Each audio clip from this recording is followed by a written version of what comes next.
Негізі бұл прямой эфирға шығатын себебім ол кешегі екі консультация болды. Кеше екі үлкен кісі маған хабарласты. Біреу ер кісі, біреу үлкен апа. Соның екеуінде де бір жалобы, айтады, аузым толып, ашыдам сезем, ашыдам келіп тұрады. Алдында бірде бар, бірде жоқ, бір аптада бір рет болатындай дейді. Қазір уже күнде мазалайтын болды деп айтты. Күнде мазалайды, соны не істем екен, мазам кетті дейді. Сосын бірінші сұрадым, қандай тамақ ішеді, қандай ауыр көтере ма, тамақ ішкеннен кейін сразу жата ма, әлде тұрып жүре ма деген элементарный сұрақтар қойдым, яғни образ жизни. Сол кезде не анықталды? Ағатайымызда айтқаны бойынша ол кісі 10 килограммдай ауыр көтереді екен. Көмірді пешке, енді бір 5 минуттық ауыр болса да, ол фактор, риск факторы жаңағы ашының келуіне. Екінші, апамызда анықтағаным, ол кісі тамақ ішкеннен кейін сразу жатады екен.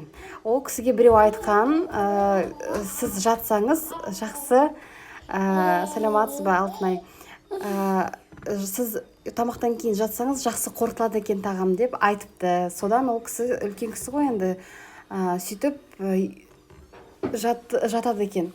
Олай болмайды. Негізі ашыдамның себебі, ашыдам пайда болу себебі ол біздің негізі ашыдам ол өттен болуы мүмкін. Қышқылдам ол тұз қышқылы, яғни асқазандағы сөл болуы мүмкін. Кешірім сұраймын. Мысалы, ашыдам ол өт бізде оң жақ қабырға астында орналасқан, бауырдың астында. Ол өт бізге көтерілу үшін ауызға дейін қаншама ол вертикаль және жоғарғы қарай көтерілу керек, қаншама жолдан ол өту керек. Яғни ол біздің осы тұжырымға байланысты өтімі астына көтерілгенше оған уақыт керек, Яғни бұл жағдай ашыдам, ол даже асқыну деп айтуға болады. Яғни клапандардың, ас қорыту жолдарындағы өтетін клапандардың босаңсу жағдайында қалғаны әсерінен бізде өт бізге аузымызға келеді. Бізде қандай клапандар бар, ас қорыту жүйесінде? Ауыз қуысынан жұтқыншақтан кейін өңеш басталады. Өңеш бұл трубка тәрізді, проводник сияқты, одан кейін асқазан басталады. Асқазан мен өңештің арасында клапан бар. Сосын асқазаннан кейін ішек, 12 ішек жалғасады. Сол 12 ішекпен асқазанның арасында тағы бір клапан бар. Сонда қараңыз, ауызға өт келу үшін, ашыдам сезу үшін бізде 12 ішек мен асқазан арасындағы клапан бұзылу керек, ашылып тұру керек.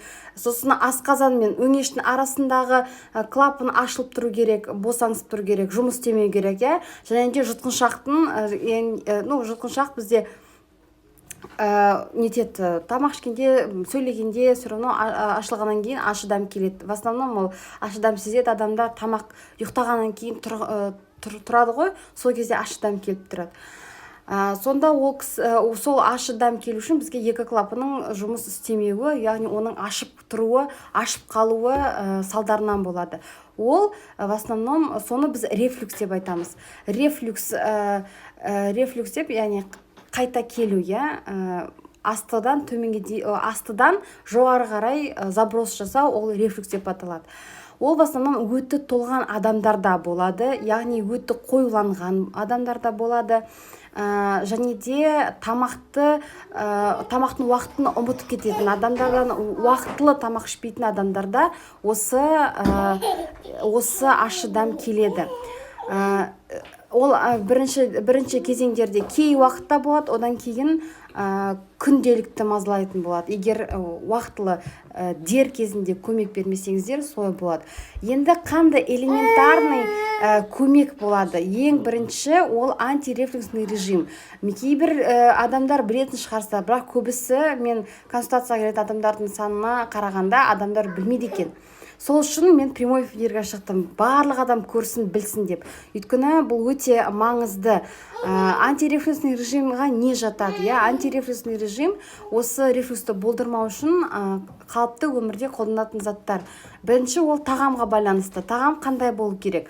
Майлы болмау керек. Майлы болғанда май керек өтке, май керек да, парадокс, бірақ майлы болмау керек.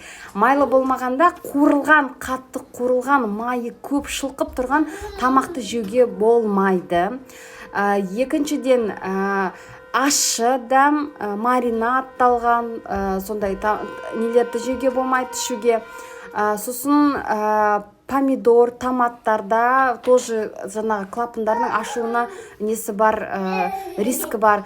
Кофе ішудің де жаңағы жағымсыз бір әсері сол клапанда ашады. Үшінші, ол газдалған напитктердің ішуі, ол брюшное давление дейді ғой, біздің ішіміздегі қысымды жоғарылатады. Сол ішіміздегі қысымды жоғарылату арқылы бізде рефлюкс пайда болады. Одан бөлек бізде тағамдарға келетін болсақ, шоколад да сондай қасиетке ие, оны шектеу керек. Бірақ әр тағамға әр түрлі, яғни сіз индивидуалды, жеке адам болғаннан кейін сіздің өсу тіршілігіңізде, жұмыс істейтін жеріңізде әр түрлі. Сондықтан сіз өзіңізге пищевой дневник жасасаңыз болады. Қандай тағамнан кейін сізде осындай дәм келеді, қандай тағамнан кейін сізде қыжыл болады. Соны білгеннен кейін сіз уже білетін боласыз. Осы тамақ, мысалы, шоколадтан кейін осындай симптом пайда болса, значит, шоколадты шектеу керек. Аз-аздап уже мүлдем жемеуге де мүмкін, шоколадтың бір түріне, құрамына байланысты шығар. Сосын екінші нәрсе, ол антирефлюксный режимда ұйықтағанда жастықсыз жату, жастықсыз жатпау. Жастықпен жату, яғни бұл 45 градусқа жастық басты көтеру керек. Мысалы, сіз денеңіз бен басыңызды былай болу керек қой, басыңыз мынау болса 45 градусқа көтеріп тұру керек. Ол, яғни, рефлюксқа кедергі жасайтын шара. Үшінші, ол сізді беліңізді қысатын корсет, немесе белбеу, резинкалы белбеу болады ғой, енді резинкасы қысатын жүре береді, бірақ олай болмайды. Именно денені, брюшной полості қысатын нәрселерді алып тастаймыз.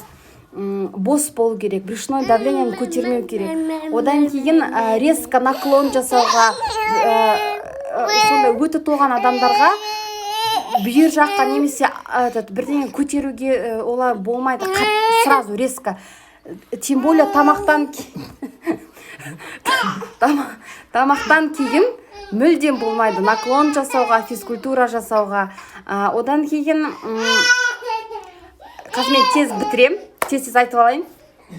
Одан кейін 5 килограммнан 5-10 килограмм дейді, бірақ 5 килограммнан аспаңыздар жүк көтергенде. Өйткені жүк көтергенде 5 килограммнан асатын болса, негізі тоже брюшное давление көтеріледі, соны рефлюкс пайда болады. Тағы айтатын мәселе, ол дәрілер, кейбір дәрілер тоже рефлюксқа алып келеді. Ол босаңсытады клапандарды. Например, НПВС деп айтамыз ғой, мысалы, ибупрофен, парацетамол, аспирин, сосын кетарол, кетанав, диклофенак деген дәрілер, олар да жаңағы клапанның ашып босаңсып тұрған күйге алып келу мүмкін, содан рефлюкс пайда болуы мүмкін. Тағы бір мәселе, тағы бір дәрілер тобы, ол кальций каналдарының антагонистері. Яғни бұл қандай дәрілер? В основном ол давлениясы бар адамдарға беретін дәрілер тобы. Сондықтан көпшіліктеріңізде ондай болмауы мүмкін. Негізі любой дәріні алғанда сіз құрамын қарау керексіз, қандай дәрі бар, қандай топқа жатқызады. Сосын тағы бір мәселе ол жүктілік кезінде, жүктілік кезінде көбіне жаңа қыжыл болады, ашыдам келеді. Ол неге байланысты? Ол сіздің жүктілік кезінде 16-шы аптада ұрықты мынандай жабатын плацента түзеледі. Сол плацента жаңағы қорғайтын, мешок сияқты. Ол плацента неткенде оның өсуіне, түзелуіне бізде әйел гормондары бөлінеді. Прогестерон үлкен мөлшерде қанға бөлінеді. Сол прогестеронның әсерінен өкінішке орай бізде осы клапандар жиырылуы төмендейді, босаңсып қалған күйде болады.